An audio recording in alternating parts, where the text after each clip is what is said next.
Welcome to the Witch's Crypt Files. Moon cycles the craft. Most pagans follow the moon cycles and plan their magical workings around them, the waxing moon. During this phase, the moon is increasing in size. The crescent you see in the sky is facing to your left. Magic concerning any attraction is performed. All positive magic is performed during the waxing moon. Healing and protection magic can also be performed. The waning moon.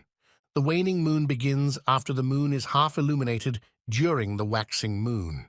At this point, the moon is decreasing in size. The crescent you see in the sky is facing to your right. During this phase, we perform rejection magic to get rid of bad habits, magic to rid ourselves of negativity, or to banish something from our lives. The full moon. Of course, this is when the moon is completely illuminated in the sky and looks like a sphere. It is a time for divination, protection, magic, and banishings. A few members of the craft perform full moon magic only on the day or night of the full moon. Although performing your magic during the appropriate moon phase is generally best, sometimes we need something and can't wait for a particular phase to begin. If you have a serious problem, then go ahead with your spell. Making incense. I'm not into making my own combustible incense, such as cones and sticks, because it gets messy and is time-consuming. I prefer to burn herbs as they are and not mix them with the added gums and powders.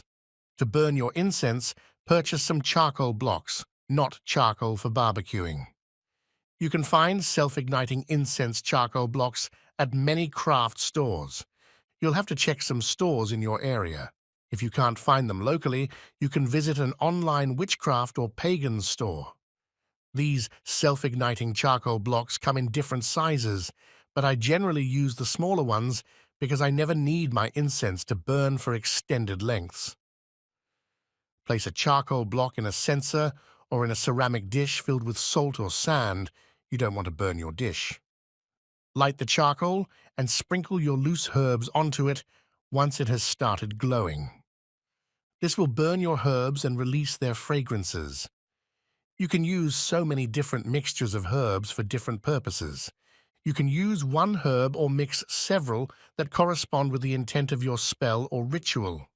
I mix sandalwood and frankincense for meditation, and sometimes I mix cinnamon and frankincense. Use your imagination and create your recipes. Above all, keep safe.